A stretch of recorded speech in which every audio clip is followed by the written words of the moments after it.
An album a day is my exploration into the Korean music scene. This podcast will cover mainstream, indie, and some underground artists within the scene and provide both factual and opinionated commentary. The biggest benefit to sharing my thoughts this way is that it will hopefully expose you to more great music and exploration of your own. You're tuned into An Album a Day. Show, start. Well, hello everyone. We've been gone for a couple of days after the special episode, and the audio on this will sound a little bit different because we got a lot of noise interference this time, but it won't be a long one. We are looking at 24K's The Real One. This was an album that dropped in 2016, and the difference with this album compared to the other ones that we already spoken about, this one is an actual studio album. So instead of it being an EP, an extended play, you've got a full album here. Now, whether or not you want to consider this exclusively full, meaning there's just all new tracks, or if you just want to say it was a cop-out because they only gave us a few and then closed it up with some of the songs from the episode 45 album, Superfly, 2015's album, that's on you. But nonetheless, it is equated to a studio album. It peaked number 23 on the Korean charts. So a little over 2,500 units at the time of this recording. And it has a full 10 tracks on it. It was distributed both on Choen Entertainment and Loan Entertainment. These names are so similar in terms of sound. And it was released October 22nd, 2016. Just jumbled my mouth up a bit. So at this point in their history, let's go back a little bit because we stopped in 2015 and then we had a special episode and then we were gone for a couple days. But some things have changed within the group. So when they did the Superfly comeback, there was a good chunk of time that passed. It was a 2-year hiatus between You're So Cute and Superfly. So we're in this 2016, 2017 era now with this particular project. So they really soared high with Superfly. That allowed them the opportunity to have a concert in Europe. It was in Poland. And they did that January 23rd, 2016. You had to go look for the notes. And one of the members was not present for that, Sungho. Then they also did a showcase in Malaysia where both Sungho and Daeil were absent. And there was no real reason given. It was just kind of like, oh, they won't be present, but we're still coming. So there was some speculations about what was going on with that. That was in spring of 2016. And then by August 1st of that year, the entertainment company made an official statement addressing the absence of Daeil and Sungho. They said that they would be on hiatus. And Sungho was receiving some medical treatment for an injury he had. He had a dislocated shoulder.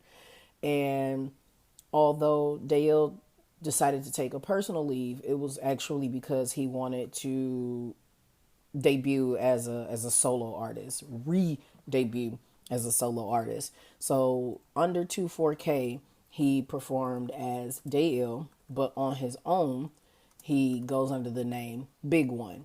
Now he's, oh my God, you guys, why am I coughing? So, he released, I think the last thing he did was like 2018 as Big One. Either way, under the name Big One, he's a rapper, a dancer, and a composer. And last time there was some viable information about him, we were looking at 2018. And of course, when you're listening to this, it might be in the future. More than likely it is. But this was recorded December 9th, 2019. So I don't know if he's still doing his solo bit. I don't know if he's decided that it was advantageous for a moment and now he's over it. But he made a formal debut as a soloist in 2017, November 8th to be exact. So there was a good stretch of time where he was done. And, it's it can't be easy coming out of a contract. But for me, it was a bummer because I had just found out about the group with the album that came out prior because of the title song Superfly, and I was really, really a big fan of him. He could dance his butt off. Our birthdays are in the same month, like we're the same zodiac sign, and he's from Busan, and I had a thing for great artists who come from that area of South Korea. So I was kind of like, oh man, I'm just figuring you guys out, and now you're gone. That blows bubbles.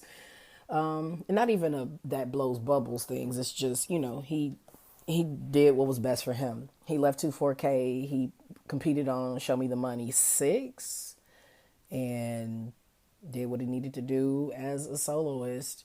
And I suppose that still works for him. I think I still follow him on Instagram. I'm laughing because I'm like, dude, like, I follow so many people on there, it makes no sense. He still posts stuff. He most certainly does. What is this? We might as well just go down this little tunnel together. 2 weeks ago, he made a post for something called NBA. I don't know if that's a group we're going to end up talking about. Most badass Asian. Oh man, more than likely somewhere down the line. Oh God, you go and look on there just to see if you can see a photo of him with his pretty self, and you end up coming across some stuff that's going to actually mean you got more work in the future. Oh, so yeah, I mean, he still makes social media posts. At the time of this, it was like a week ago since the last thing he really posted. So, hey, he's thriving. Good for him. Did a song with Pinomeko, Too Much, produced by Gray, who I also love, who recently had a birthday. Anywho, so that's going on. He leaves the group. The statement, I'm sorry, let me quote. I'm quoting from Wikipedia. Quote, the statement also revealed that 2 new members, Changsun and Hong So, will be added to continue as a 7-member group.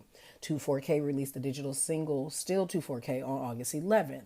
On August 21st, and we're still talking about 2016.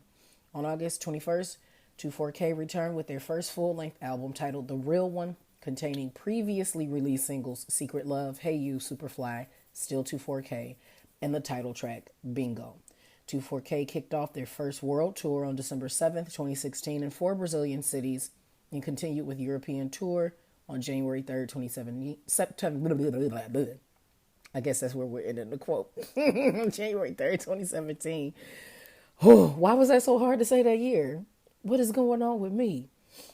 So they kept on touring and everything, but obviously, as I just stated, there was some changes in the membership lineup of the group. You got to do what you got to do to support a group. Much the same, you got to do what you got to do to support a podcast. And this show is truly supported by the efforts of my Migualas, the most amazing fan base I can't speak for myself entertainer could ever have. Special shout out to my Patreon patrons, the student body, and the scholars who keep my vision of becoming your favorite Korean music historian, exploring all the industry from A to Z, a real thing. If you're interested in supporting the growth of this podcast and supporting content, please visit patreon.com/multifacetedacg. And for as little as $1 a month, you too can support me getting back into English pronunciation courses so that I can articulate myself in a more finessed way. K-pop fans, on a scale of 1 to 5, with 5 being essential listening and 1 not worth mentioning, the A3Day rating for The Real One is a 4.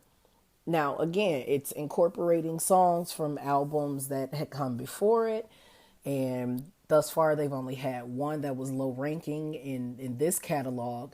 I can't just dump this down, not looking at the previous rankings of everything else, to something lower than a 4. It just wouldn't suffice. So this is certainly a 4. And the sad thing about it is, like, I listened to this 3 times on December 3rd, and there's nothing that really distinctly at this moment, if I'm just looking at the titles of the songs, stick out to me enough to be like, yeah, you really got to listen to it, except for Superfly.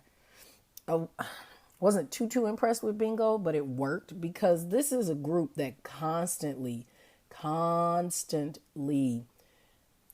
tries various genres. They've no issues with it. They'll go with anything. Industrial sounds, stereotypical pop sounds, whatever. They make music however they see fit, and that's very bold. And for them, it's special, and I'm sure it is for their fans as well. For me, trying to get a pulse of the group, I just feel like it's going all over the place. But it works for them, and this is a 4. And we only have one more album to review of theirs after that. And we'll probably conclude it with final thoughts. Not certain if it's going to be 2 episodes or not, but just know that we got one more to go. I will catch you all in the next episode. Bye, y'all. Want to hear music from the artists reviewed on this podcast? Then you have to check out the hashtag A3Day Highlights playlist on Spotify. You can enjoy songs mentioned from select episodes, as well as experience music from new and favorite artists. Start listening with the free Spotify account today.